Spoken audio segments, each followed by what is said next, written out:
Hello friend, चंदन जी के GS teaching centre Bhagalpur में आप लोगों का स्वागत है। हम लोग अधिनियम पढ़ रहे थे। अधिनियम में हम लोग 1773 का रेगुलेटिंग एक्ट पढ़े। 1773 के रेगुलेटिंग एक्ट के बाद हम लोग 1784 का अधिनियम पढ़े थे। पिट्स इंडिया एक्ट अधिनियम उसको कहते हैं हम लोग। तो 1773 का अधिनियम पढ़ लिए। उसके बाद 1773 के बाद 1784 का पढ़े अधिनियम। तो 1773 के अधिनियम में 1773 के अधिनियम जो था वो 1773 का रेगुलेटिंग एक्ट था। 1773 के रेगुलेटिंग एक्ट के समय गवर्नर जनरल वारेन हेस्टिंग्स थे। उन्होंने 1773 के रेगुलेटिंग एक्ट के तहत बंगाल में द्वैध शासन को समाप्त किया गया। 1773 के रेगुलेटिंग एक्ट में हम लोग देख लेंगे कि 1773 के रेगुलेटिंग एक्ट में क्या काम हुआ था। 1773 का रेगुलेटिंग एक्ट वारेन हेस्टिंग्स के शासनकाल में हुआ था। 1773 के रेगुलेटिंग एक्ट में रॉबर्ट क्लाइव के द्वारा चलाए गए बंगाल में दोहरी शासन व्यवस्था को समाप्त कर दिया गया। बंगाल के गवर्नर को गवर्नर जनरल बनाया गया। बंगाल के गवर्नर को गवर्नर जनरल बनाया गया। उसके बाद कलकत्ता में सुप्रीम कोर्ट की स्थापना किया गया। कलकत्ता में सुप्रीम कोर्ट की स्थापना किया गया। उसके बाद मुंबई और मद्रास को बंगाल में मिला लिया गया। तो 1773 के रेगुलेटिंग एक्ट किसके समय में हुआ था? तो वारेन हेस्टिंग्स के समय में हुआ था। 1773 के रेगुलेटिंग एक्ट में रॉबर्ट क्लाइव के द्वारा चलाए गए दोहरी शासन व्यवस्था को समाप्त किया गया, पहला काम। दूसरा काम, बंगाल के गवर्नर को गवर्नर जनरल बनाया गया। बंगाल के गवर्नर को गवर्नर जनरल बना दिया गया। उसके बाद कलकत्ता में सुप्रीम कोर्ट का स्थापना किया गया। कलकत्ता में सुप्रीम कोर्ट का स्थापना किया गया। कलकत्ता में जो सुप्रीम कोर्ट का स्थापना हुआ था उसमें एक मुख्य न्यायाधीश और 3 अन्य न्यायाधीश थे। एक मुख्य न्यायाधीश का नाम था सर एलिजा एम्फे और अन्य न्यायाधीश 3 गो थे। उसका नाम था चेस्टर, लिनेस्टर और हाइडे। चेस्टर, लिनेस्टर और हाइडे। तो बंगाल का अंतिम गवर्नर कौन था? बंगाल का अंतिम गवर्नर वारेन हेस्टिंग्स थे। बंगाल का प्रथम गवर्नर जनरल, बंगाल का प्रथम गवर्नर जनरल ये भी वारेन हेस्टिंग्स थे। उसके बाद हम लोग पढ़े थे 1784 का। 1784 में आपको बताया कि इस अधिनियम के द्वारा, इस एक्ट के द्वारा, यह 1784 का पिट्स इंडिया एक्ट या अधिनियम ये 1773 के रेगुलेटिंग एक्ट के कमियों को दूर करने के लिए लाया गया था। यह अधिनियम में कंपनी के क्षेत्र को ब्रिटिश क्षेत्र घोषित कर दिया गया। कंपनी के क्षेत्र को ब्रिटिश क्षेत्र घोषित कर दिया गया। उसके बाद कंपनी के कर्मचारियों को निजी व्यापार करने एवं उपहार लेने से मना कर दिया गया। दूसरा काम। तीसरा काम, ईस्ट इंडिया कंपनी के कार्यों को 2 भागों में बांट दिया गया था, एक व्यापारिक कार्य, एक राजनीतिक कार्य। व्यापारिक कार्य के लिए संचालन मंडल था जिसको हम लोग बोर्ड ऑफ डायरेक्टर कहते हैं, और राजनीतिक कार्य के लिए आपका नियंत्रक मंडल था जिसको बोर्ड ऑफ कंट्रोलर कहते हैं। आज हम लोग देखेंगे 1793 का अधिनियम। 1793 का अधिनियम, 1793 के अधिनियम में क्या हुआ था? तो 1793 के अधिनियम में ये जानेंगे क्या हुआ। 1793 के अधिनियम में नियंत्रक बोर्ड के सदस्य को, नियंत्रक बोर्ड के कर्मचारी को भारतीय राजस्व से पैसा देना प्रारंभ किया। बोलेगा किस अधिनियम के द्वारा? ईस्ट इंडिया कंपनी के कर्मचारियों को भारतीय राजस्व से पैसा देना प्रारंभ किया। तो 1793 के अधिनियम के द्वारा भारतीय राजस्व से पैसा देना प्रारंभ किया। 1793 का अधिनियम, 1793 का अधिनियम आपको क्या बताए कि 1793 के अधिनियम में नियंत्रक बोर्ड के सदस्य को वेतन भारतीय राजस्व से देना प्रारंभ किया। हम लोग देखेंगे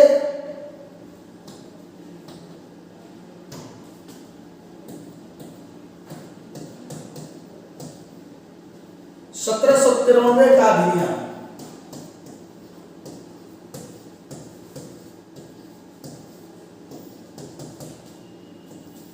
1793 का अधिनियम, 1793 का अधिनियम में काम क्या हुआ था?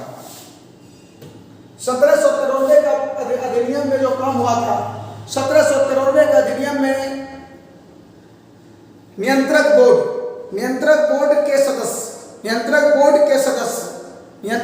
के सदस्य को वेतन भारतीय राजस्व देना प्रारंभ किया।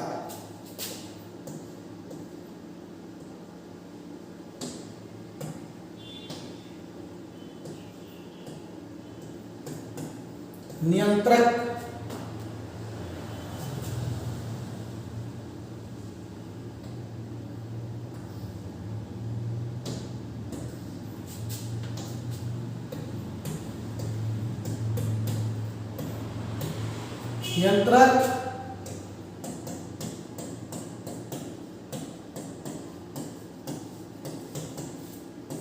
बोर्ड के सदस्य को वेतन भारतीय राजस्व से देना प्रारंभ किया।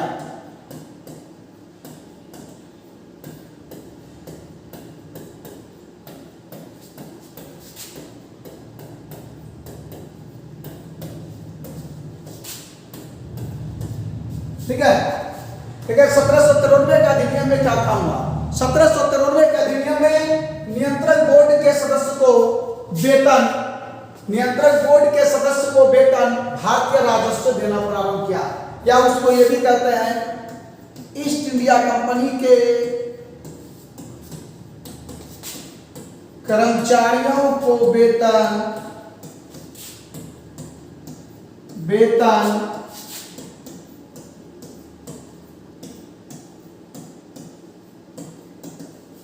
भारतीय राजस्व से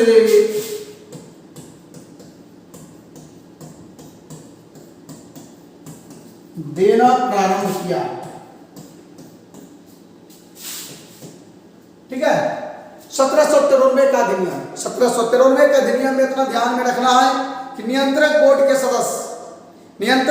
के सदस्य को वेतन भारतीय राजस्व से देना प्रारंभ किया, या उसको हम डायरेक्ट भी बोल सकते हैं आपको कि किस अधिनियम के द्वारा ईस्ट इंडिया कंपनी के कर्मचारियों को वेतन भारतीय राजस्व देना प्रारंभ किया। तो 1793 का अधिनियम के द्वारा भारतीय राजस्व से ईस्ट इंडिया कंपनी के कर्मचारियों को वेतन देना प्रारंभ किया। उसके बाद इस अधिनियम के द्वारा जो है गवर्नर जनरल के प्रशासनिक शक्ति को बढ़ावा दिया गया। लिख लीजिए पहले,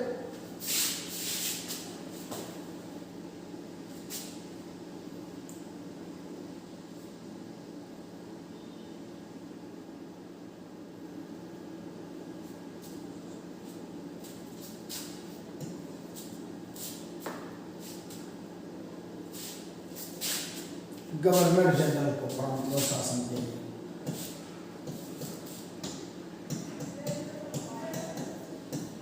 गवर्नर जनरल को प्रांतीय मतलब राज्य प्रांतीय शासन के लिए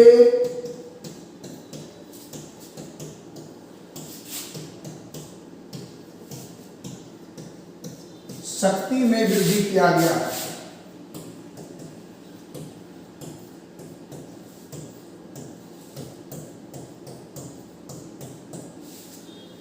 गवर्नर जनरल को प्रांतीय शासन के लिए शक्ति में वृद्धि किया गया। तो 1793 का अधिनियम में क्या काम हुआ? 1793 का अधिनियम में नियंत्रक बोर्ड के सदस्य को वेतन भारतीय राजस्व देना प्रारंभ किया। पहला काम,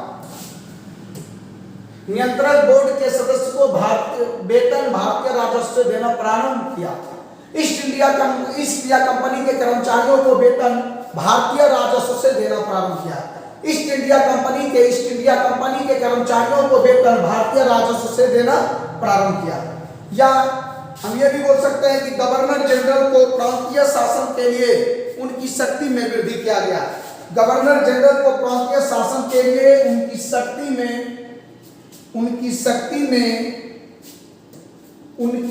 में वृद्धि किया गया।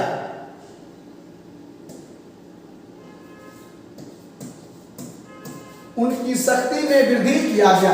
ये 1793 का अधिनियम था। 1793 के अधिनियम में ईस्ट इंडिया कंपनी के कर्मचारियों को भारतीय राजस्व पैसा देना प्रारंभ किया। ईस्ट इंडिया कंपनी के कर्मचारियों को भारतीय राजस्व से वेतन देना प्रारंभ किया 1793 का अधिनियम के द्वारा। अब हम लोग देखेंगे 1813 का अधिनियम। 1813 का अधिनियम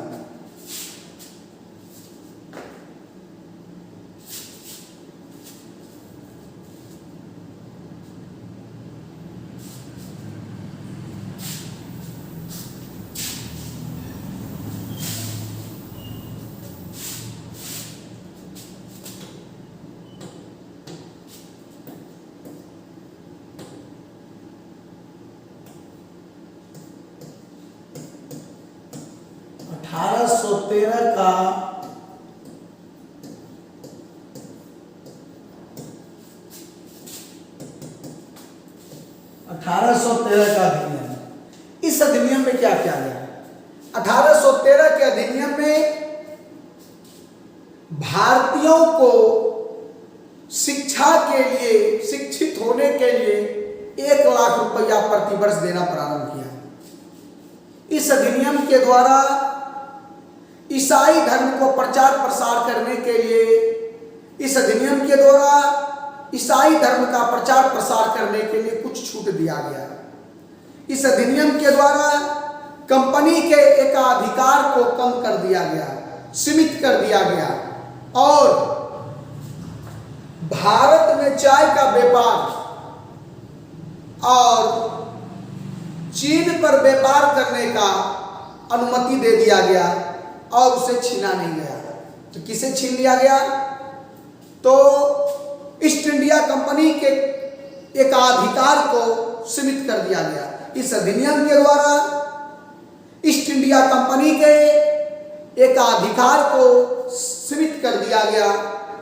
इस अधिनियम के द्वारा भारतीय चाय एवं चीन से व्यापार करने को नहीं छीना गया या उसे अनुमति दिया गया।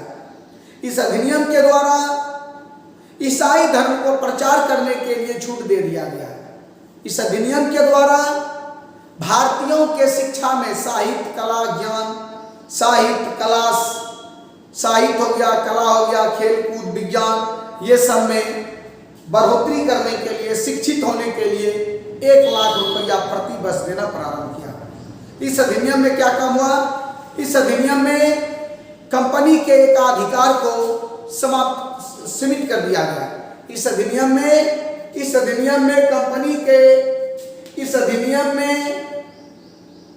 कंपनी के एकाधिकार को सीमित कर दिया गया या कम कर दिया गया।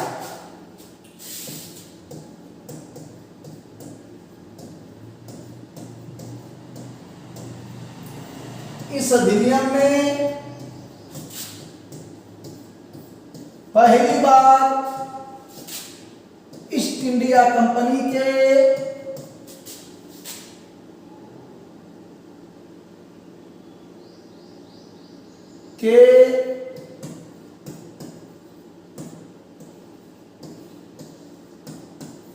एकाधिकार को, ईस्ट इंडिया कंपनी के एकाधिकार को सीमित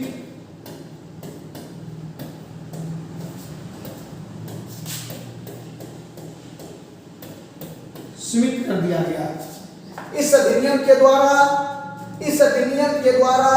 पहली बार ईस्ट इंडिया कंपनी के एकाधिकार को सीमित कर दिया गया। उसके बाद भारतीय चाय एवं चीन से व्यापार करने के लिए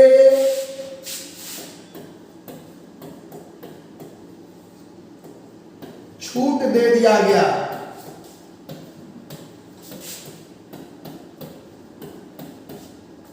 चीन से व्यापार करने के लिए छूट दे दिया गया। तो देखिए, इस अधिनियम में पहली बार, इस अधिनियम के 1813 के अधिनियम के द्वारा 1813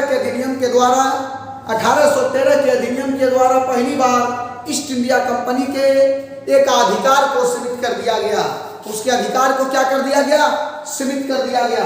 दूसरा, भारतीय चाय एवं चीन से व्यापार करने के लिए छूट दे दिया गया। भारतीय चाय एवं चीन से व्यापार करने के लिए छूट दे दिया गया। उसके बाद भारतीयों के शिक्षा के लिए 1 लाख रुपया खर्च करने का प्रावधान किया गया।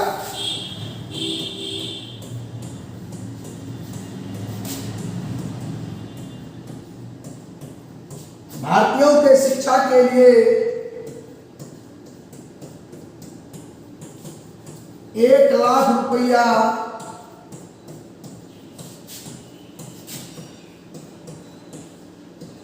खर्च करने का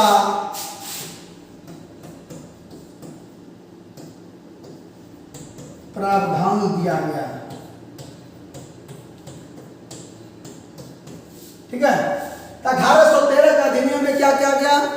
इस अधिनियम के द्वारा पहली बार इस अधिनियम के द्वारा पहली बार ईस्ट इंडिया कंपनी के अधिकार को सीमित कर दिया गया। भारतीय चाय एवं चीन से व्यापार करने का छूट दे दिया गया। 1 लाख रुपया भारतीयों के शिक्षा के लिए 1 लाख रुपया खर्च करने का प्रावधान दिया गया। और उसके बाद ईसाई धर्म को प्रचार करने के लिए छूट दे दिया गया। देखिए,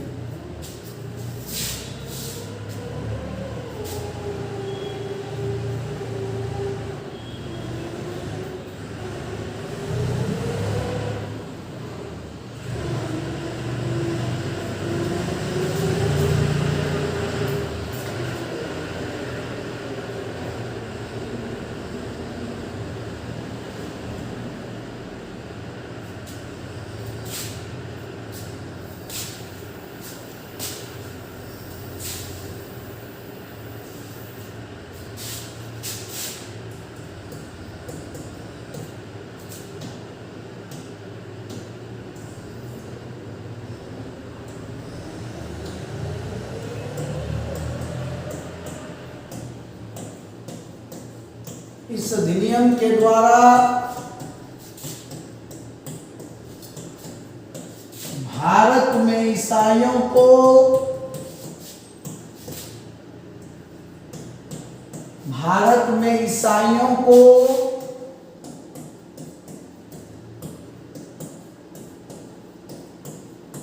प्रचार करने का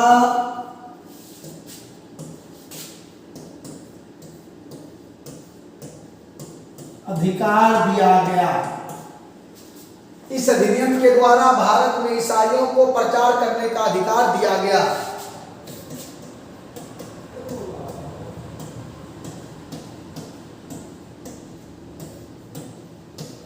इस अधिनियम के द्वारा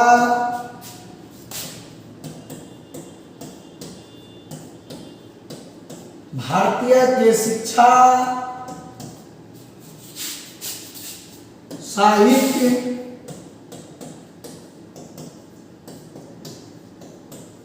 कला, विज्ञान के लिए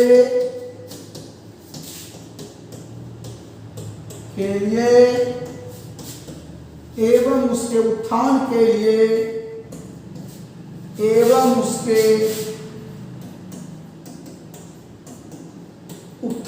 के लिए प्रति वर्ष 1 लाख रुपया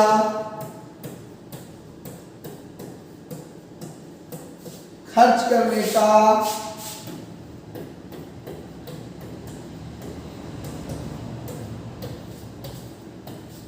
प्रावधान दिया गया। ठीक है, 1813 का अधिनियम में ये दिमाग में रखना है कि 1813 का अधिनियम में 4 काम होते हैं।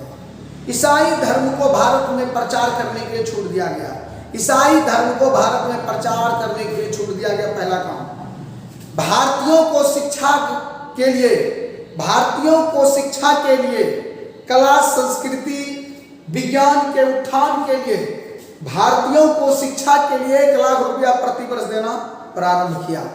भारतीयों को शिक्षा ग्रहण करने के लिए, शिक्षित होने के लिए 1 लाख रुपया देना प्रारंभ किया। दूसरा काम, ईसाई धर्म को प्रचार प्रसार करने के लिए छूट दिया गया। तीसरा, ईस्ट इंडिया कंपनी के एकाधिकार को सीमित कर दिया गया। चौथा काम, भारतीय चाय एवं चीन से व्यापार करने का अधिकार दे दिया गया। ये चारों काम 1813 का अधिनियम के द्वारा हुआ था। 1813 के अधिनियम में पहला काम, इस अधिनियम के द्वारा भारत में ईसाई धर्म को प्रचार करने का अधिकार दे दिया गया। दूसरा, प्रतिवर्ष इस अधिनियम के द्वारा भारतीयों के शिक्षा, साहित्य, ज्ञान, विज्ञान के लिए एवं उसके उत्थान के लिए प्रतिवर्ष 1 लाख रुपया देने का प्रावधान किया गया। तीसरा, ईस्ट इंडिया कंपनी के कर्मचारियों को पहली बार इस अधिनियम के द्वारा पहली बार ईस्ट इंडिया कंपनी के एकाधिकार को सीमित कर दिया गया और साथ ही भारतीय चाय एवं चीन से व्यापार करने का अधिकार दे दिया गया, उसको नहीं छीना गया, उसको छूट दे दिया गया। यह 1813 का अधिनियम था।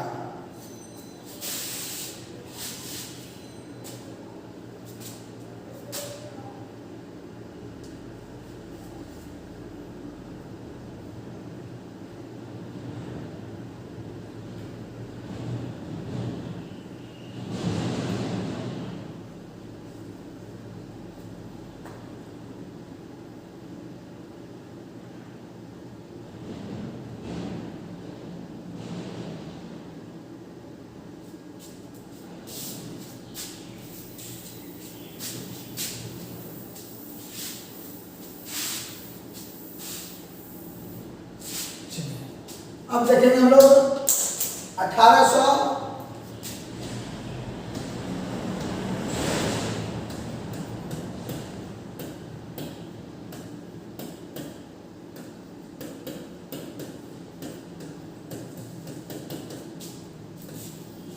1833 का चार्टर एक्ट भी बोल सकते हैं, अधिनियम भी बोल सकते हैं, कोई दिक्कत नहीं।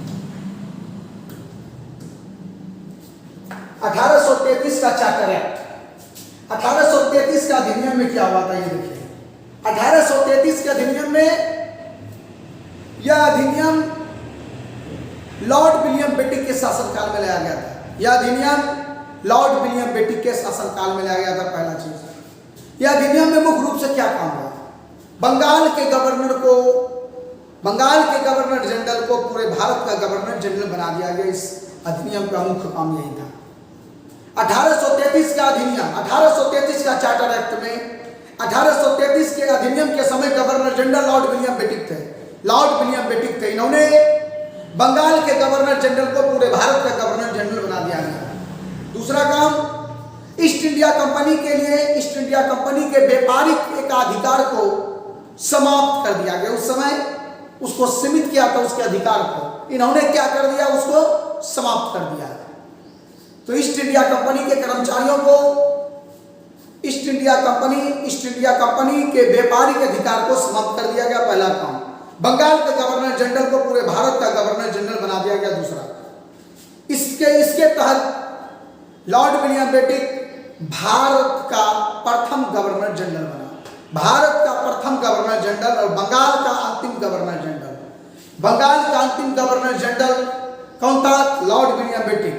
बंगाल का अंतिम गवर्नर जनरल लॉर्ड विलियम बेटिक, और इन्होंने ही इस नियम को लाया था कि बंगाल के गवर्नर जनरल को पूरे भारत का गवर्नर जनरल बना दिया गया। तो 1833 के अधिनियम लॉर्ड विलियम बेटिक के शासनकाल में हुआ था। बंगाल का अंतिम governor general Lord William Bentinck, Bharat का प्रथम governor general Lord William Bentinck. Lord William Bentinck ने 1833 के अधिनियम के द्वारा बंगाल के गवर्नर जनरल को पूरे भारत का गवर्नर जनरल बना दिया गया। ईस्ट इंडिया कंपनी के व्यापारिक एकाधिकार को समाप्त कर दिया। उसके बाद ब्रिटिश के मंत्री परिषद में एक सदस्य को जोड़ा, विधि सदस्य को जोड़ा। उस विधि सदस्य का पहला पद ग्रहण करने वाला लॉर्ड मेकाले था। लॉर्ड मेकाले ने ही सती प्रथा का अंत किया था, लेकिन सती प्रथा का अंत किस गवर्नर जनरल के समय हुआ था, लॉर्ड विलियम बेटिक के समय में हुआ था। लॉर्ड विलियम बेटिक के समय में हुआ। 1833 का अधिनियम, 1833 का अधिनियम में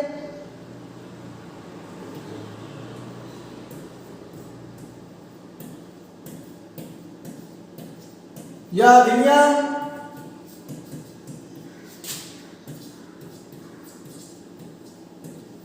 Lord William Bentinck,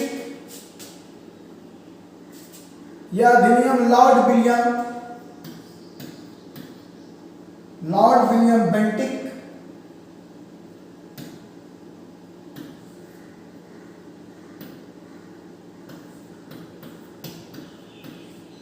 Lord William Bentinck के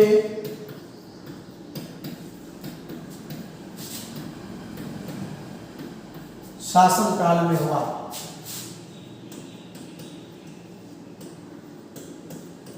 ठीक है, 1833 का चार्टर एक्ट, यह अधिनियम लॉर्ड विलियम बेंटिक के शासनकाल में हुआ। यह अधिनियम लॉर्ड विलियम बेंटिक के शासनकाल में हुआ।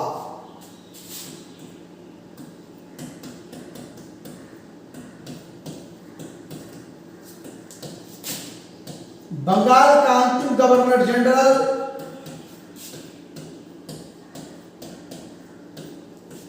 लॉर्ड विलियम बेंटिक थे।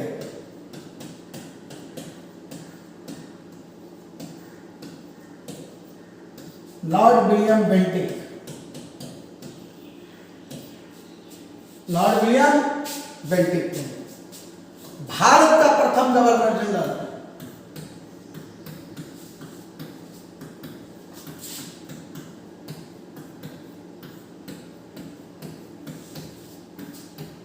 Lord William Bentinck.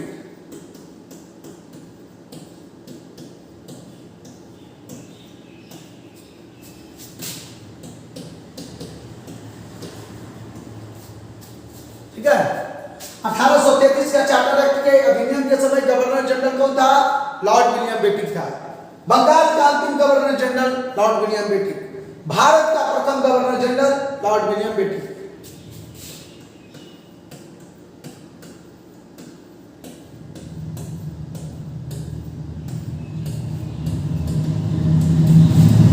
इस अधिनियम के द्वारा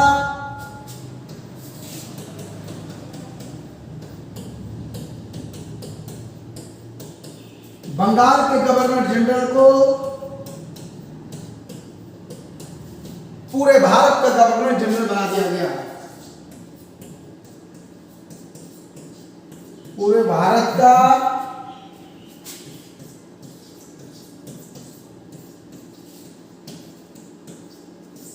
गवर्नर जनरल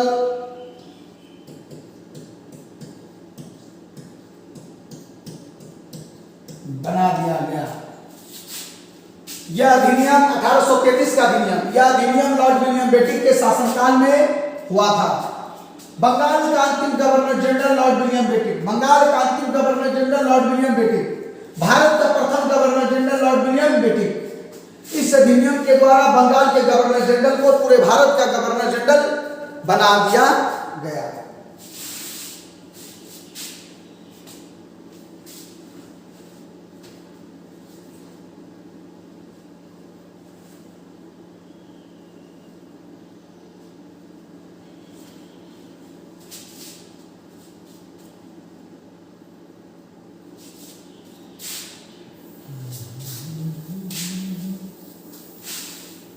ये सिर्फ याद रखना है कि किस गवर्नर जनरल के समय में क्या क्या काम हुआ, कौन से अधिनियम में कौन काम हुआ, बस ये दिमाग में सेटअप रखना है। अब देखिए 1833 का अधिनियम का मेन काम था बंगाल के गवर्नर जनरल को पूरे भारत का गवर्नर जनरल बना दिया गया। उसके बाद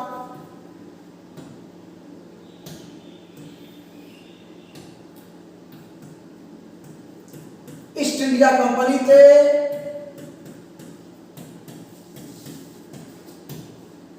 व्यापारिक एकाधिकार को ईस्ट इंडिया कंपनी के व्यापारिक एकाधिकार को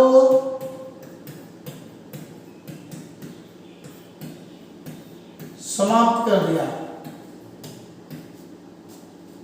ईस्ट इंडिया कंपनी के व्यापारिक एकाधिकार को समाप्त कर दिया गया।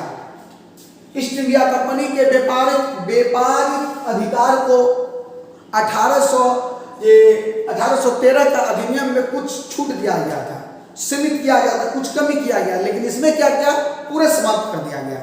ईस्ट इंडिया कंपनी के व्यापारिक एकाधिकार को समाप्त कर दिया गया। उसके बाद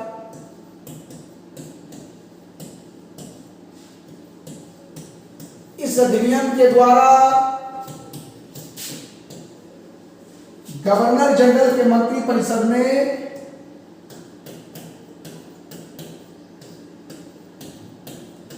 गवर्नर जनरल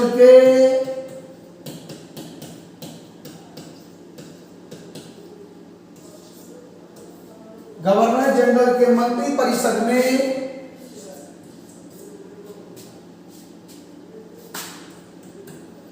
एक विधि सदस्य को जोड़ा, सदस्य को जोड़ा, एक विधि सदस्य को जोड़ा।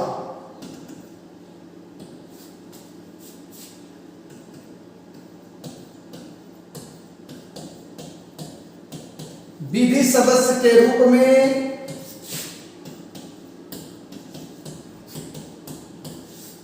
लॉर्ड मेकाले को बनाया गया।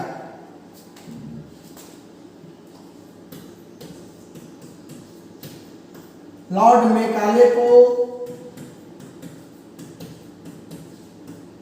बनाया गया। सती प्रथा का अंत लॉर्ड मेकाले ने ही किया था, लेकिन उस समय का गवर्नर जनरल कौन था? तो लॉर्ड विलियम बेटिक, इसीलिए लॉर्ड विलियम बेटिक का ही नाम हो गया।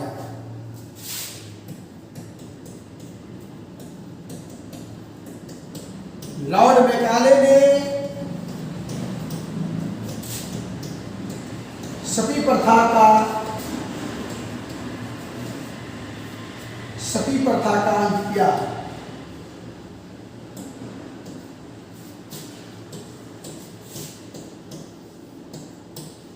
समय गवर्नर जनरल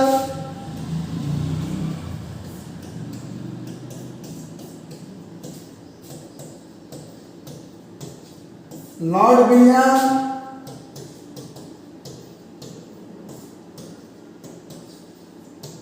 बेटिक थे।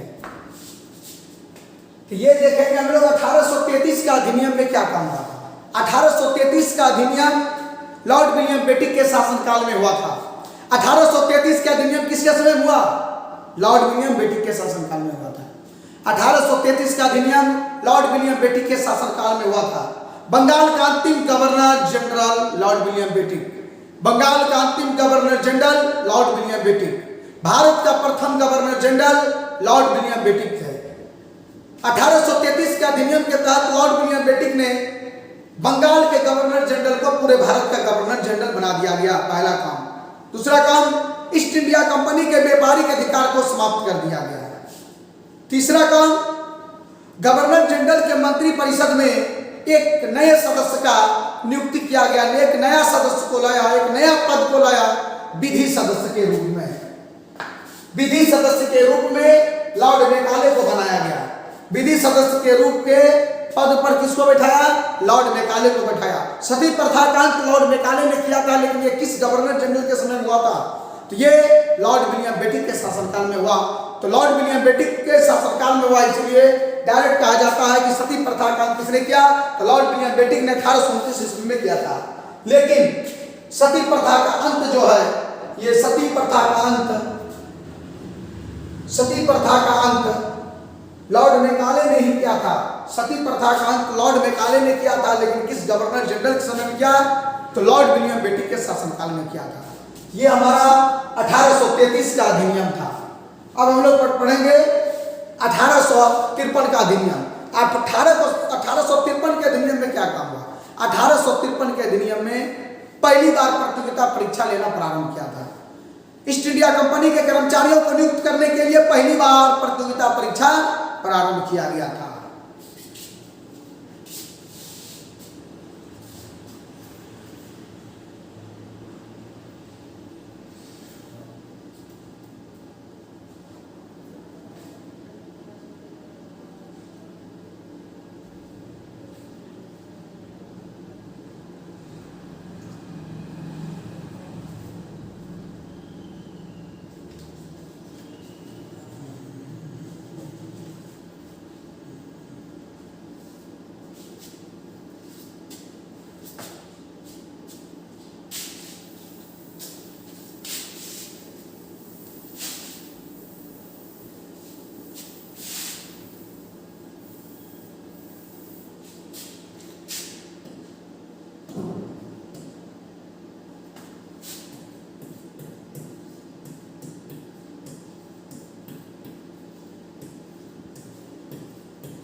का अधिनियम ईस्ट इंडिया कंपनी के कर्मचारियों को, ईस्ट इंडिया कंपनी के कर्मचारियों को नियुक्त करने के लिए पहली बार खुली प्रतियोगिता परीक्षा लेना प्रारंभ किया। ईस्ट इंडिया कंपनी के कर्मचारियों को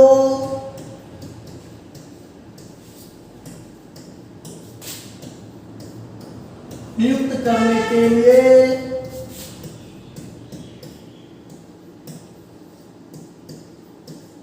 खुली प्रतियोगिता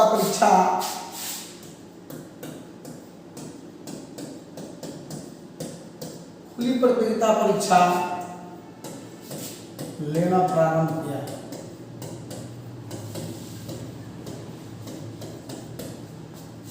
1853 का अधिनियम, इस अधिनियम के द्वारा पहली बार ईस्ट इंडिया कंपनी के कर्मचारियों को नियुक्त करने के लिए खुली प्रतियोगिता परीक्षा लेना प्रारंभ किया, या नियुक्त करने के लिए प्रतियोगिता का आधार बनाया गया। तो पहली बार ईस्ट इंडिया कंपनी के कर्मचारियों को नियुक्त करने के लिए प्रतियोगिता परीक्षा लेना प्रारंभ किया था। कब? 1853 का अधिनियम। अब हम लोग पढ़ेंगे 1858 का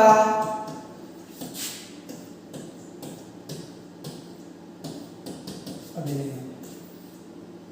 1858 का अधिनियम 1858 का अधिनियम को हम महारानी विक्टोरिया का घोषणा पत्र भी कहते हैं। किस अधिनियम को महारानी का घोषणा पत्र कहा जाता है? 1858 के अधिनियम को महारानी का घोषणा पत्र कहा जाता है। इस अधिनियम के द्वारा भारत के गवर्नर जनरल को पद हटा करके वायसराय पद लाया है। इस अधिनियम के द्वारा भारत के गवर्नर जनरल के पद को हटा करके वायसराय पद लाया। यह अधिनियम किसके शासनकाल में हुआ था? लॉर्ड कैनिंग के समय में।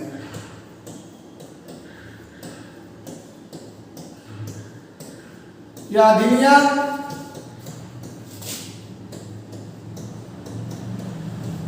लॉर्ड कैनिंग के समय में हुआ। यह अधिनियम किस गवर्नर जनरल के समय हुआ था? तो यह अधिनियम लॉर्ड कैनिंग के समय में हुआ था। यह अधिनियम लॉर्ड कैनिंग के समय में हुआ था।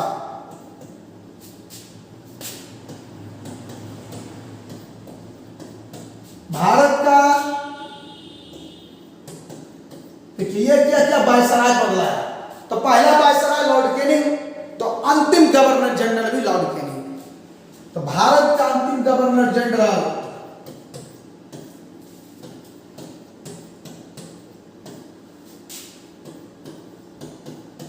Lord Canning.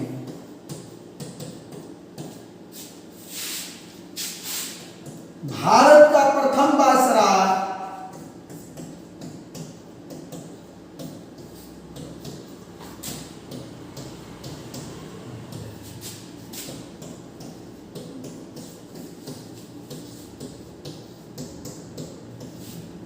Lord Canning.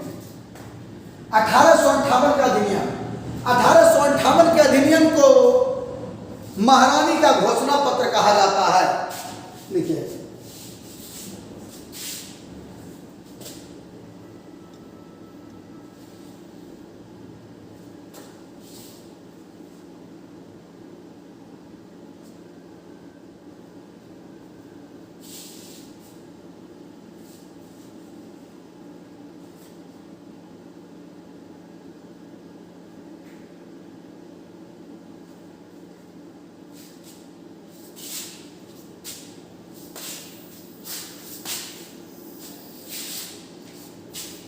देखिए 1858 का अधिनियम, 1858 का अधिनियम, यह अधिनियम लॉर्ड कैनिंग के शासनकाल में हुआ था।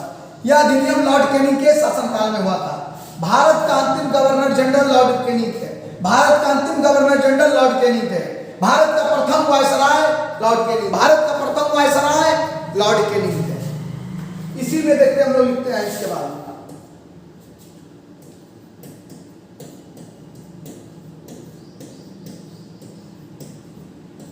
इस अधिनियम को महारानी विक्टोरिया का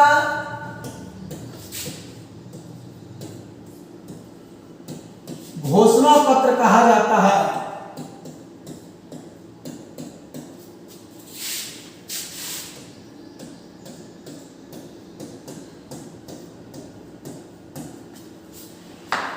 1858 के अधिनियम को महारानी का घोषणा पत्र कहा जाता है। इस अधिनियम को महारानी विक्टोरिया का घोषणा पत्र कहा जाता है। 1858 ईस्वी में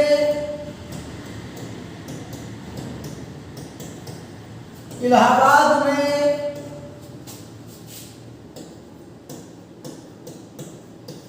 महारानी विक्टोरिया का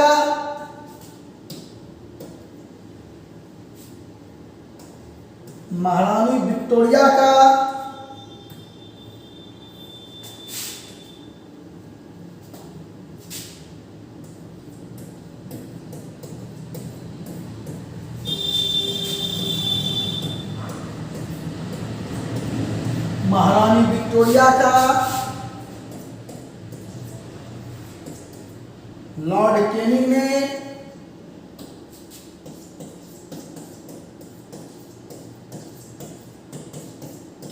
ने घोषणा पत्र पढ़ा था।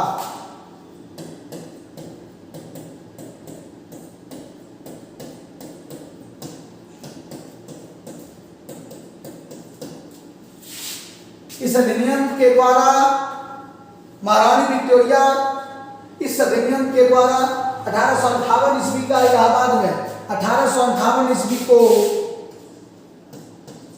इलाहाबाद में महारानी विक्टोरिया का लॉर्ड केनिंग ने घोषणा पत्र पढ़ा। लॉर्ड केनिंग ने घोषणा पत्र पढ़ा। इसमें दिया गया था कि इसमें दिया गया था कि भारत के गवर्नर जनरल को वायसराय हटा करके वायसराय पद लाया जाए, पहला काम।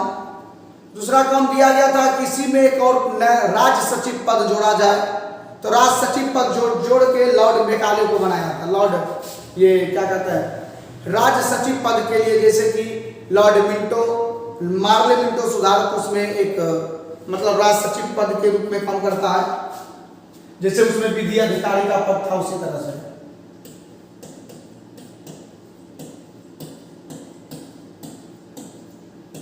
इस अधिनियम में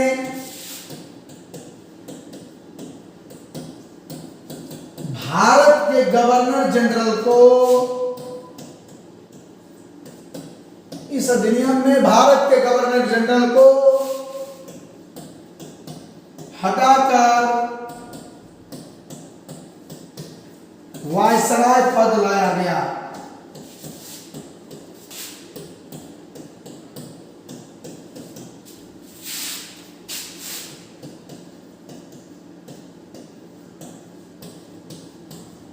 इस अधिनियम में भारत का पूरा शासन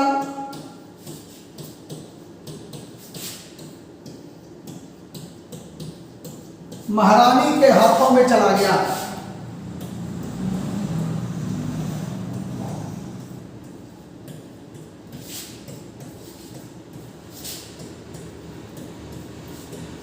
ठीक है। 1858 का अधिनियम 1858 का अधिनियम लॉर्ड केनिंग के शासनकाल में हुआ था। भारत का अंतिम governor general Lord Canning, Bharat का प्रथम वायसराय लॉर्ड केनिंग। इस अधिनियम के द्वारा भारत के गवर्नर जनरल को हटा करके वायसराय पद लाया गया। इस अधिनियम को महारानी का घोषणा पत्र कहा जाता है। इस अधिनियम ये महारानी के घोषणा पत्र को 1858 ईस्वी में लॉर्ड केनिंग ने इलाहाबाद में पढ़ा था। कहाँ पढ़ा था? लॉर्ड केनिंग ने इलाहाबाद में पढ़ा था। तो अधिनियम को हम लोग इसी तरह से पढ़ते जाएंगे।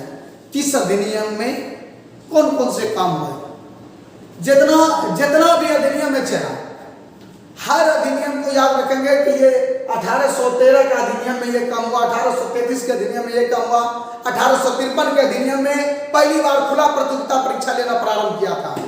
ईस्ट इंडिया कंपनी के कर्मचारियों को नियुक्त करने के लिए पहली बार परीक्षा का आधार बनाया गया था योग्यता के लिए।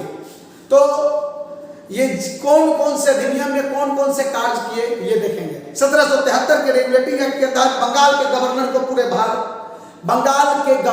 बंगाल का गवर्नर जनरल बना दिया गया है। 1833 के अधिनियम के द्वारा बंगाल के गवर्नर जनरल को पूरे भारत का गवर्नर जनरल बना दिया गया है। 1858 के अधिनियम के द्वारा भारत के गवर्नर जनरल को वायसराय बना दिया गया है। ये 3 बार पद आया था, एक पद को दूसरे बार हटाया गया। इस तरह से हम लोग देखेंगे 1858 के समय गवर्नर जनरल कौन था? लॉर्ड कैनिंग भारत का अंतिम governor general Lord Canning, Bharat का प्रथम वायसराय लॉर्ड कैनिंग।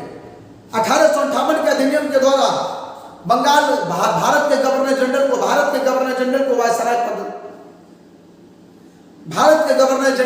को हटा करके वायसराय पद लाया गया। 1858 के अधिनियम को महारानी विक्टोरिया का घोषणा पत्र कहा जाता है। महारानी विक्टोरिया का घोषणा पत्र 1858 ईस्वी में लॉर्ड कैनिंग ने इलाहाबाद में पढ़ा था। आज इतना रहने दीजिए, फिर हम लोग इसमें कुछ और अधिनियम में कुछ बाकी है और हम लोग और अधिनियम को देखते जाएंगे। और आप लोग मेहनत करते चलिए, रिवीजन करने का कोशिश करो। आप लोग जितना रिवीजन करोगे उतना याद रहेगा। सिर्फ दिमाग में ये याद रखना, ज़्यादा कहानी दोहा बनाने की जरूरत नहीं है। किस अधिनियम में कौन कौन से काम है बस उसके दिमाग में रखना है। अपनी भाषा में अगर आप दिमाग में रखते हैं तभी आपको सारे क्वेश्चन का याद रहेगा। और जितने भी स्टूडेंट हैं आप लोग सारे स्टूडेंट अधिक से अधिक शेयर और चैनल सब्सक्राइब करने का बहुत जल्दी कोशिश करें, इसलिए कि हम लाइव क्लास देने का कोशिश कर रहे हैं। चंदन जी के जीएस भागलपुर के नाम से यूट्यूब पर भी वीडियो चल रहा है, उसका लिंक हम लोग डाल देंगे। आप लोग सब्सक्राइब करने का कोशिश करें, अधिक से अधिक सब्सक्राइब करने का कोशिश करो, इसलिए कि हम आपको लाइव क्लास दे पाएँ। लाइव क्लास जब चलने लगेगा तो फिर कोई परेशानी नहीं होगी आप लोगों को। जय हिंद, जय भारत।